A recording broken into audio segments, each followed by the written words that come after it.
Hello and welcome to the Polar Bears International Tundra Connections webcast. We are coming to you live just east of Churchill, Manitoba, the polar bear capital of the world. Today, the webcast title is Polar Bear Protectors, and we're going to talk about polar bears, their sea ice home, and how you can get involved to help us protect polar bears, people, and the sea ice that we all depend on. So we're gonna talk for about 30 to 35 minutes today. We really want to know what you want to know. So please do send us in your questions. There's a few different ways to do that.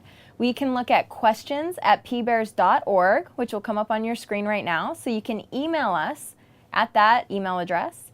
You can also put your questions in the chat window below where you are watching this broadcast today, whether it's on Facebook or on our website, polarbearsinternational.org. So thank you so much for joining, and please do send those questions in.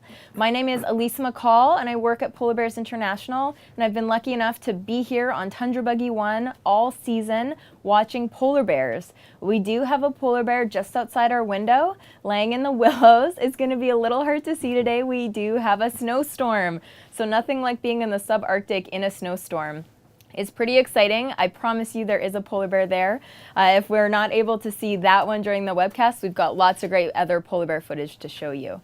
So today I am joined by two amazing panelists that we're really lucky to have. So I'll let them both introduce themselves and then we'll roll right into what we're doing here. I'm Andy DeRoche. I'm a professor at the University of Alberta in Edmonton, Canada, and I've been studying polar bears across the Arctic for about 35 years now, including the bears right around us here. My name is Kiera Mulvaney. I'm a freelance writer about science, about travel, about many things. I wrote a book on polar bears, and I first came here to Churchill and spent my first time on Buggy 1 10 years ago, and I've been back every few years since, thanks to Polar Bears International. And as you can probably tell, it's really cold. Outside, I'm not quite sure what it is. It's probably about minus 20 Celsius, maybe 0 Fahrenheit, something like that. And it's much warmer here in Buggy 1. So you might ask, well, what are we doing here? And obviously, we're here to see the polar bears. And as Elisa mentioned, we're just outside Churchill, Manitoba, and that is known as the polar bear capital of the world. And the reason for that is because once a year, around October, November, the polar bears gather around here just outside of town, and they wait for the waters of Hudson Bay to freeze up. And if you've been here looking about a week or two ago, you would have seen lots of polar bears around us. There aren't so many now, and the reason is because Hudson Bay is starting to freeze, and the polar bears are out on the sea ice. So why do they do that? Why are polar bears going out on the sea ice? Well, the clue is if you didn't speak English, the clue would be in their name. For in a lot of other languages, polar bears are in fact known as ice bears. They are creatures of the sea ice. And one of the reasons for that is because that's where they find their food. They feed mostly on seals, and in particular a species of seal called the ring seal. It's a cute little seal, and if you look at its front flippers, it has these little claws, kind of like Wolverine from X-Men, but with a much better temper. And it uses those claws to make little holes in the ice that it can breathe through. And that's great for a ring seal, except polar bears have cottoned onto that, and they figured out that that's a great place to find ring seals, and they'll stalk them there, and sometimes they'll just sit there and wait for the seals to poke their heads up, and then they'll try to grab them. And if you look at polar bears, and we'll talk about this, and Andy and Elisa will say a lot more about it, they have lots of adaptations to make them specially suited for being on the ice and for hunting seals. Yeah, thank you. Maybe BJ Kirchhofer in the background here, who's helping us run the show, could play a little video we have that well illustrates how a polar bear might sneak up on a seal. Now, Andy, there's a couple different ways, as Kieran mentioned, that polar bears can hunt seals. Maybe you could, as BJ finds this video, kind of help, explain how polar bears are finding their seal prey and why they're going after this prey species. Well, the first thing is most polar bears hunt seals from the surface of the ice. So when we look at their hunting behavior, they've got a couple of ways. And this bear that we're watching right now is doing sort of an open ice stalk. There's not much cover there, so it can't sneak up very close. But it can see the seal, and it basically makes a dash in and tries to grab it. And this one is actually doing pretty good because it is successful. But a lot of bears will spend time at that hole. So that seal's hauled out on the surface of the ice, and a lot of seals will do that in the spring, and they have to do it as part of their molting procedure to get that winter coat off and start growing a new coat. So they haul out on the ice, and then the bears can be really sneaky and use rougher ice to get close to them and then make that short dash. This one's out in the open. But the other thing we've got is that sometimes the bears just know that a seal has to come up for a breath of air, and the seals have to have these holes through the ice. And so what they do is they just lie there, and they'll lie there for hours and hours, and they won't move, because if you move, it's like walking on a drum, and all that sound goes down to the water. And seals aren't stupid. They don't want to be eaten, so they do whatever they can to stay away from polar bears. But that's one of the big ones. They can do aquatic stalks, so if the seals are hauled up and the ice is breaking up, they'll actually get in the water and they'll sort of have a mental map of where the bear is, and they'll navigate their way through. They can dive under ice floes, and then they try to come up right at the seal and grab them, and that's kind of the main ways. They've got as many tricks as you can imagine. Ring seals, so that's the small meal deal for a polar bear. And the seals give birth to their pups under the snow, and the bears will sniff out where they are, and when they figure out where the seal pup is or the mom under the snow, they'll actually rear up on their hind legs, and then they'll sort of focus with their paws and come down with a blow and try to crush the snow on top of them, and then dig out the pup and the mom if they're lucky and have a meal. So it's very clear that sea ice is necessary for polar bears to get their main prey seals. We have a question from Mackenzie. She's asking, how deep does the sea ice freeze? Well, sea ice is kind of a neat habitat. It's kind of foreign. Most of us are probably familiar with things like lake ice, and it's kind of flat and you can skate on it. You can't skate on sea ice. It's bumpy. It's always breaking, and because it's salt water, it's also flexible. So it bends and it breaks and it rafts. And so when we talk about sea ice thickness, of course, it can be very thin. It needs to be about yay thick for a polar bear to get out. So that would be a few inches or a few centimeters. And the big thing about them is they're not worried about breaking through. If they break through, they just get back up and keep on going. It's not like us breaking through the ice. But when it gets to the maximum thickness, we have different types of ice. Here in Hudson Bay, it's only what we call annual ice. So it forms in this time of year, freezes over winter, and it can get to sort of like in the 1 meter, 1 yard thickness to a couple of meters, a couple of yards thickness. But in the high Arctic, we can have ice that's easily 2-3 meters thick, where it's very thick, multi-year ice that persists for many, many years. That really thick ice is not good habitat for polar bears. They really like the 1 year ice, because you think about it, seals don't want to maintain these huge long holes through thick ice, and that's not a good place for seals. If it's not a good place for seals, it's not a good place for bears. And Kieran, you just had an experience seeing sea ice in the high Arctic. Yeah, with a couple of our PBI colleagues, Jeff York and Chris Wright, I was able to go up on a Russian nuclear icebreaker last year and went all the way up to the North Pole. And it was really interesting, because one of the things that we're seeing is that there's a lot less of that multi-year ice that you were talking about, especially up in the high Arctic. And while the broken ice might be better in the short term for polar bears, it's a real problem, because if you watch ice melt, obviously it doesn't just come from the sides, it shrinks from the top and it shrinks from the bottom. And if ice is thinner, then it's a lot easier for it to melt, and it's a lot harder for it to refreeze again. And that's one of the problems we're having up in the high Arctic, is that we're seeing this multi-year ice is becoming a lot more less common. And so what's happening is you're seeing the ice melt much more easily. It's having a much harder time, of course, refreezing again. And it sort of adds to like this spiral of ice loss. And maybe, BJ, we could play that. We have a little video to show you about what is actually happening to the sea ice and why it's declining. And then after the video, we'll talk about things that we can do to change that path. Sea ice in the Arctic is disappearing. Why is this happening? When we burn fossil fuels for energy, we add more and more carbon dioxide into the atmosphere. Regular carbon dioxide is used and created by normal life processes, like photosynthesis and breathing. But rampant carbon dioxide comes from burning fossil fuels for energy. The excess carbon dioxide builds up like a thick blanket that traps the Earth's heat and disrupts the climate. Too much heat messes with the Earth's climate. A warmer world has lots of consequences. One consequence is a warmer Arctic with less and less sea ice.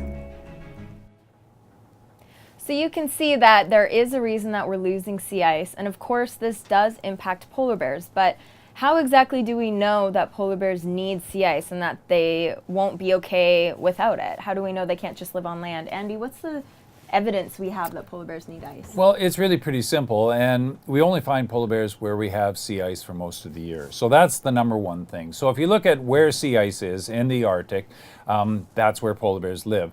If we get to the edges of where sea ice is found, we don't find very many polar bears because the ice just isn't there long enough, and that means the bears don't have enough time to hunt.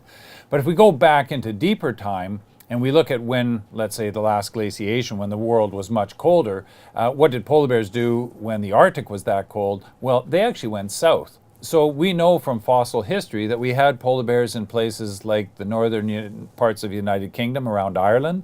We had bears there when it was cold. We had them down around Sweden. So they were much, much farther south.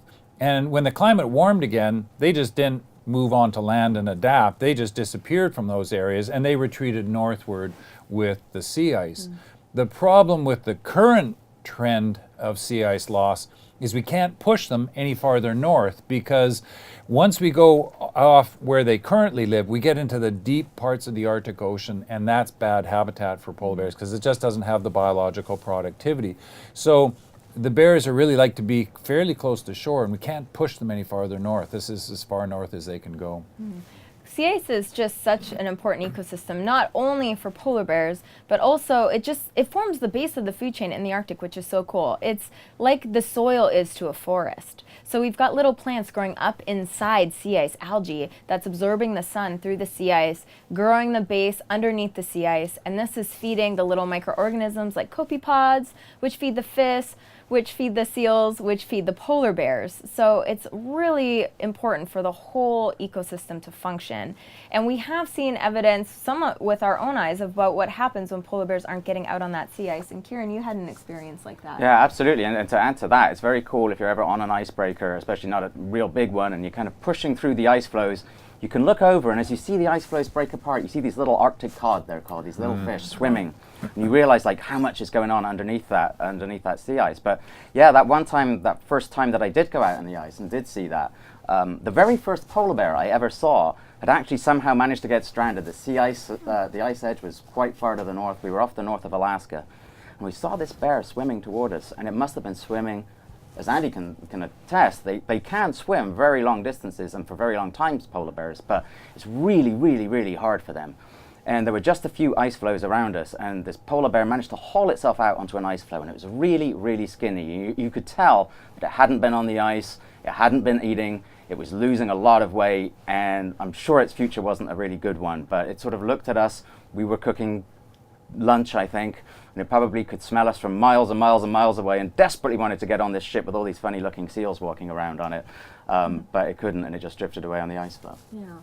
So while we have seen polar bears decline in areas where we've seen sea ice loss, it is important to remember that in other parts of the Arctic, polar bears face different situations and sea ice is changing at different rates. We still have 20 to 25,000 polar bears left across the Arctic, and time does remain for us to change what we're doing and keep populations of polar bears up in the Arctic on sea ice.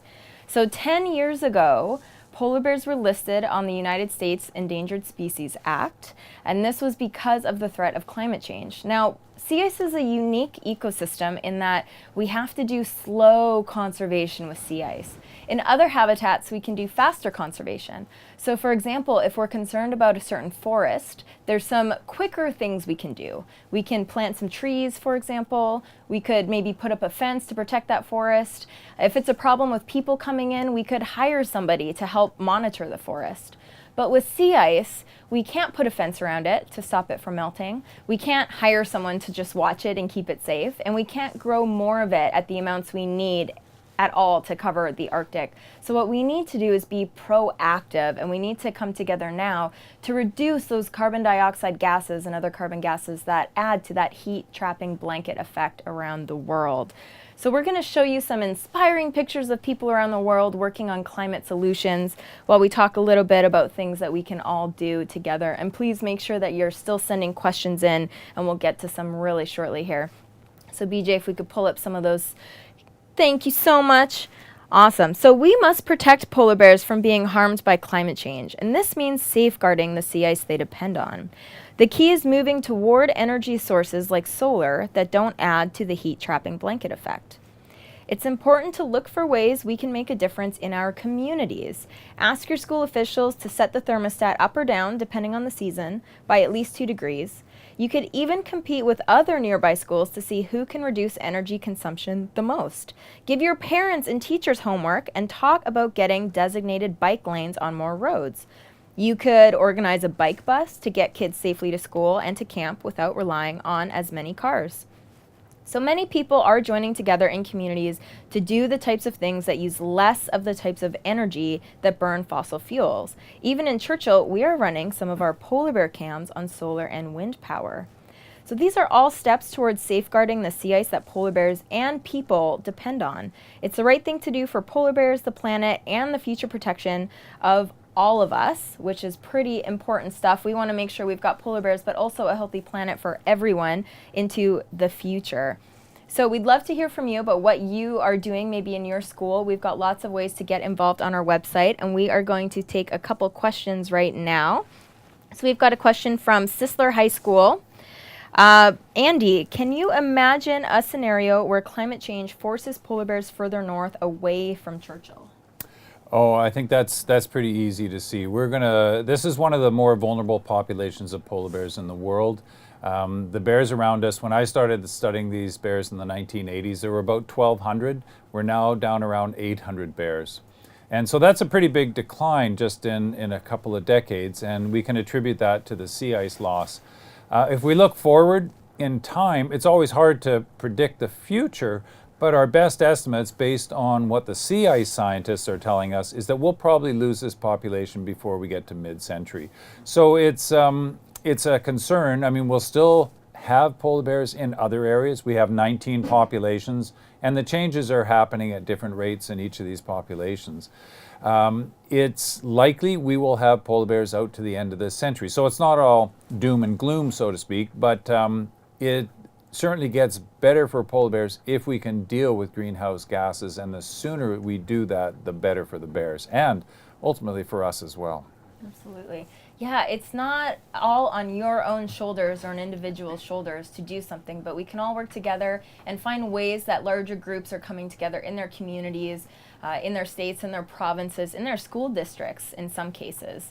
So look for ways that you can get involved, and maybe you grow up, if you're a student watching, maybe you become a scientist, which we can talk about in a moment, but there's lots of ways that you can positively impact the world and the environment and polar bears. You don't just have to have one path. And Kiera, I was wondering if you could talk a little bit about how your path led you to polar bears. Yeah, well, lots of different ways. I always liked wildlife. I always liked writing, and I wanted to be able to write about the world and write about nature, and went through all kinds of different ways of doing that. I wrote a couple books. I got to travel a bit, but then I wound up actually working with a couple of guys who were Arctic explorers who were trying to make their way across the Arctic ice to the North Pole, and were using it to try to publicize the fate of polar bears and global warming. And as a result of that, I decided, you know what, I think I'd rather like to write a book about polar bears, because I thought they're really cool. It's not just talking about the threats that they face, but they're really, really cool animals. And so I started to do that. But it's not the only thing I write about. It's not the only thing I do. I write about different areas, different travel, and I also interview boxers. I work for HBO, and I spend a lot of my time in places like Las Vegas and LA and New York interviewing boxers, and then I leave there and I put this big coat on and I come up to Churchill and look for polar bears. So there's all kinds of different ways to approach it. Absolutely, really important. And Andy, how did you become a polar bear scientist? Well, I got into this a little more traditionally. I went to school, lots of school. So I did, university degree. Then I did another university degree. So I have 3 degrees, and I have a doctorate in zoology, so the study of animals. And I similarly was always fascinated by animals from when I was very young, and I just really wanted to work with them. I wanted to be outside, and I mean, polar bears are just a fascinating species to study, and I got hooked. People in the Arctic they kind of fall into 2 different camps. Some people really like the Arctic and are just drawn back to it over and over and over again, and other people really get here and they go, it's just too cold, I want to get out. And I'm one of those people that really liked it. I don't like being cold, but I do love the Arctic, and polar bears are just a really fascinating species to study. Yeah. We have one question from Samari. As a scientist that studies polar bears, do you ever have to touch a dead one?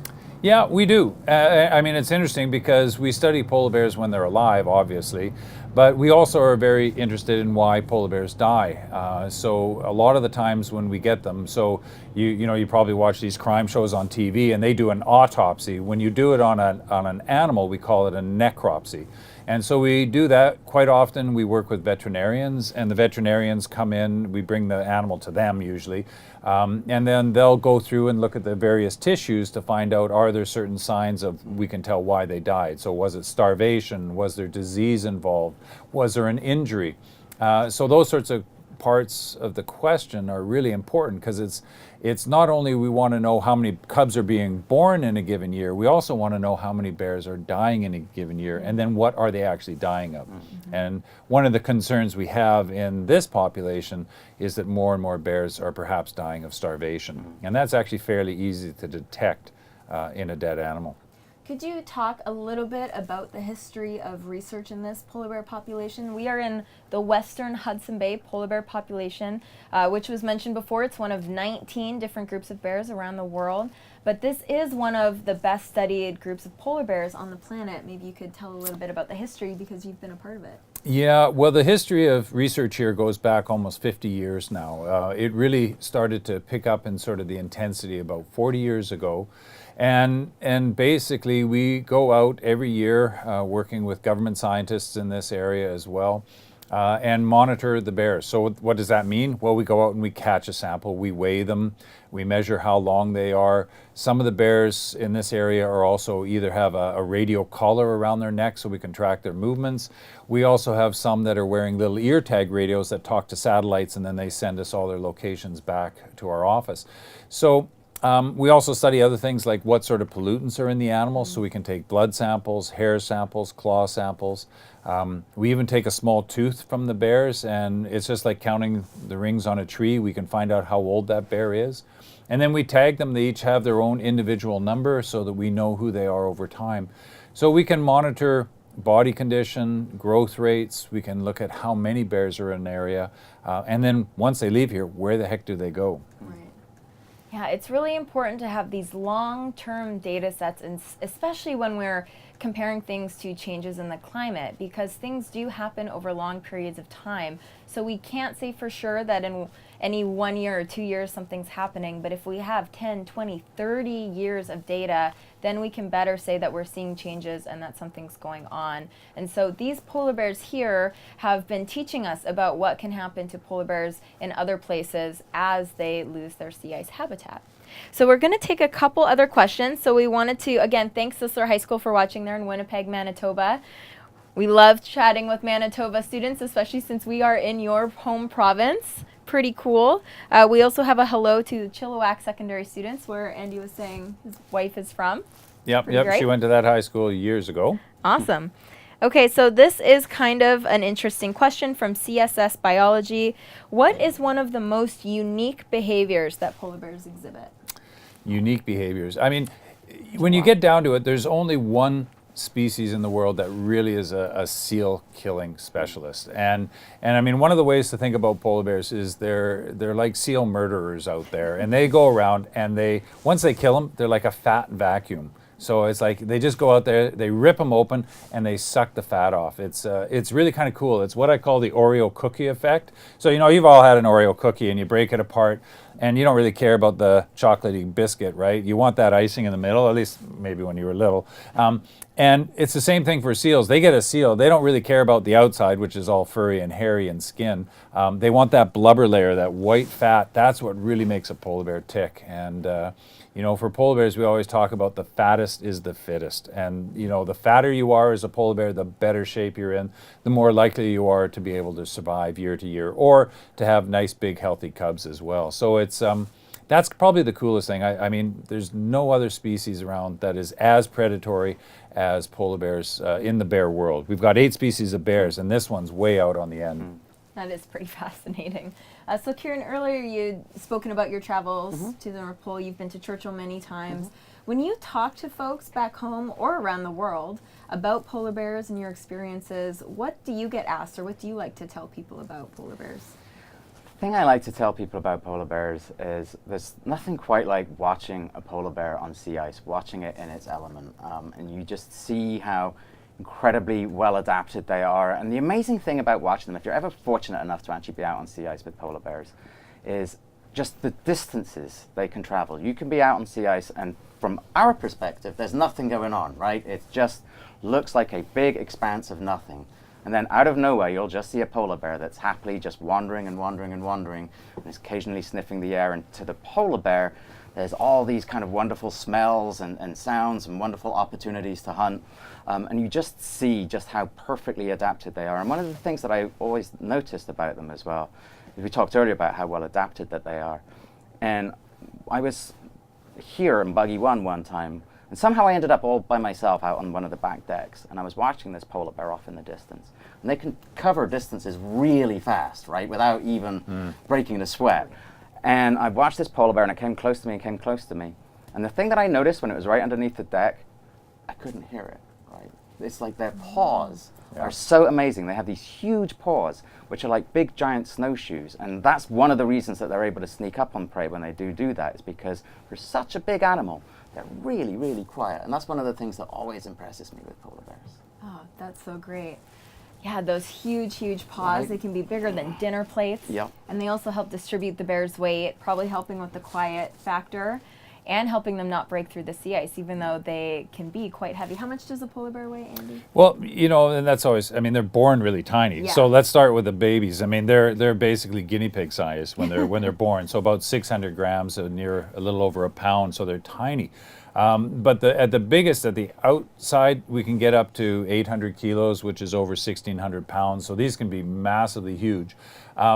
Your average bear is a lot smaller. So an average male would be about 400 kilograms, so about 800, 900 pounds.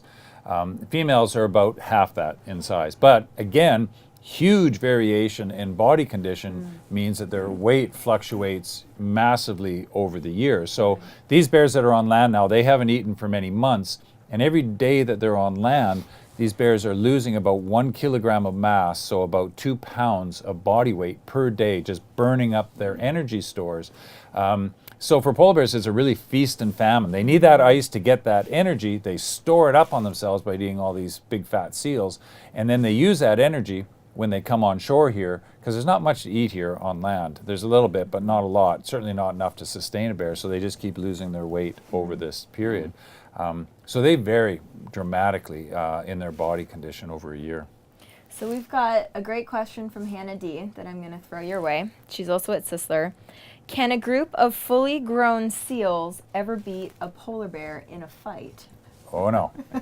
No, polar bears are wimps when it comes to fighting. It's really funny, but, you know, I'm sorry, but once you've been caught by a polar bear, you're dinner. Yeah. They don't fight back. Now, walrus, they fight back, but walrus are huge and bigger than polar bears, so they tend not to try to pick on polar bears or seals, and are great, but walrus, bad news. Yeah, they've got those big pointy tusks, and they'll actually use them defensively against polar bears. But seals are kind of wimpy. Even the bigger bearded seals, which can be 400 kilos, like over 800 pounds, they've got this tiny little head, and it's like their skulls are like paper thin. So a polar bear grabs them, they just dead. So not much happens there. So it's fighting back ain't happening. So life lesson, don't get bit by a polar bear. Don't. Yeah. Goals. Good tip. You heard it here first. Life lessons. Yeah. So we've got one more question. Peyton is wondering, is it at all possible that polar bears could come back and live on land? No. That's easy. We can stop that. No, you know, and that's you have to remember that it took them like maybe 500,000 years, maybe 1 million years to become a polar bear from that grizzly bear, brown bear ancestor. And when you compare these two species, the differences in them are really quite dramatic in terms of just the claws, in terms of their fur, their coloration, the shape of their skull, the shape of their teeth. Their whole behavior is very different. Even the size. I mean, we have grizzly bears not too far from here, and there are a few around this area, but these barren ground grizzly bears are about half the size of polar bears. And the areas that they move over are vastly different. So a grizzly bear might live in 1,000 square kilometers per year, whereas a polar bear can easily go 200,000 square kilometers in a year. So vastly different life history. And the pace of change in the Arctic is just moving too quickly. So yes, they have some flexibility in what they do, behavioral plasticity, but that's not the same as adapting, because adapting, we think about evolution, and then we need evolutionary time. So, and that things are just changing far too fast for these bears. And with that said, we do want to reiterate that things are changing fast, but there are things we can do to slow or change that path.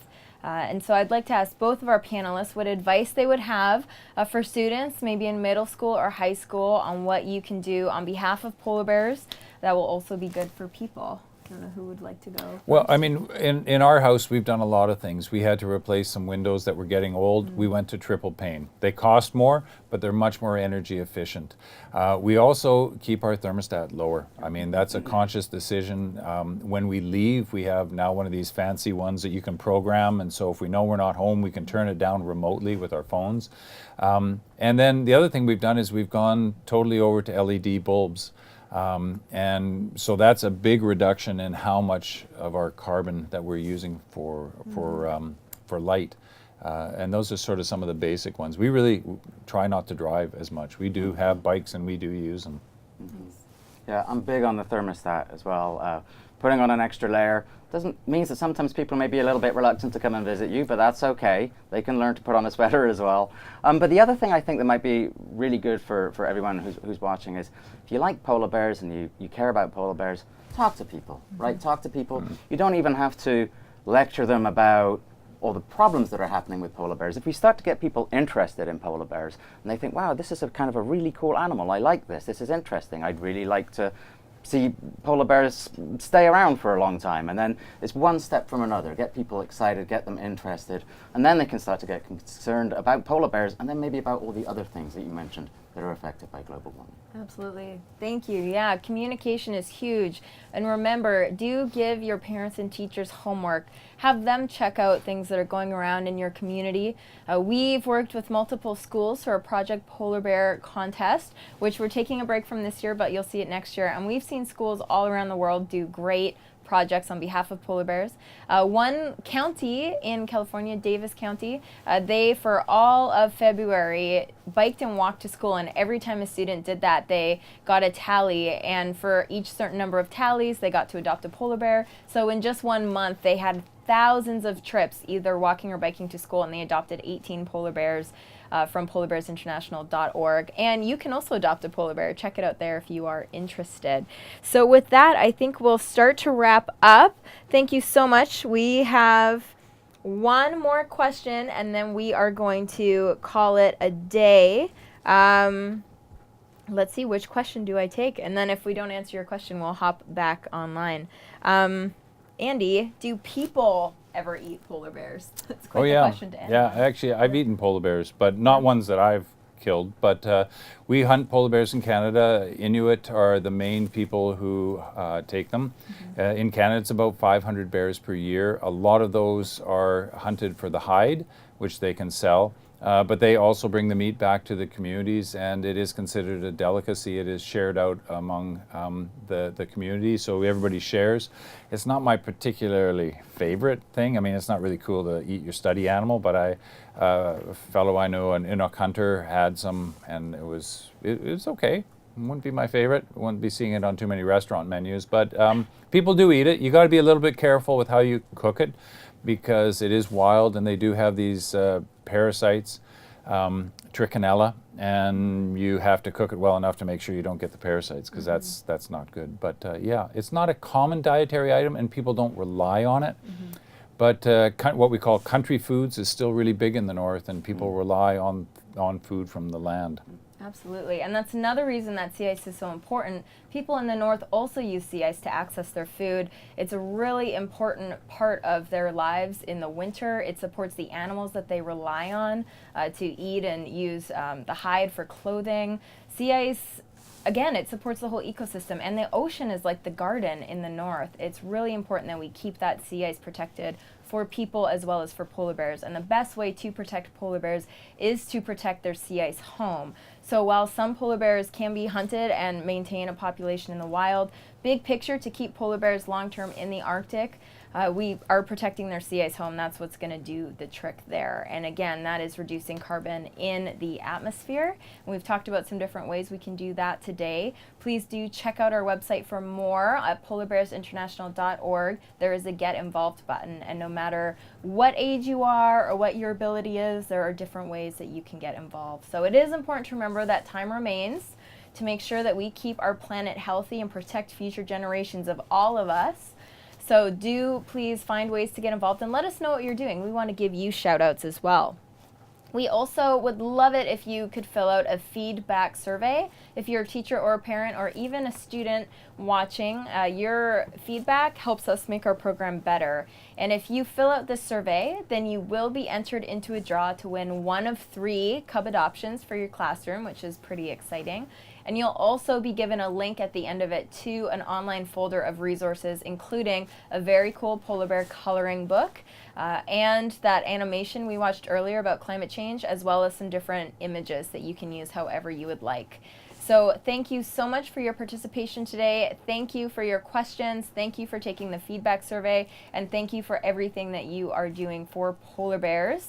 We would not be doing this program if it wasn't for you and your interests, so we sure appreciate that. And I also would like to thank our sponsors, Explore.org, who help us run this polar bear cam. They make it happen. They bring polar bears into living rooms and classrooms all around the world.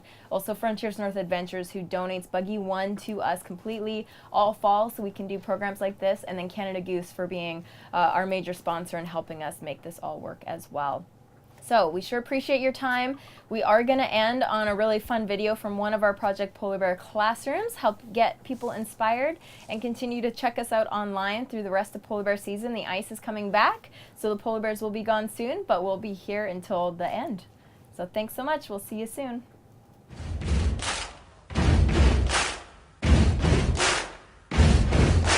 Buddy, you're a bear, make a big noise, hunting on the ice, gonna make a big break one day, but ours will wait.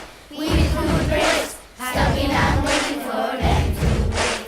We will help you, help you. We will help you. Buddy, you're a bear, make a big noise, living in the cold, gonna need ice to survive. You got problems to chase, a big disgrace, moving your paws all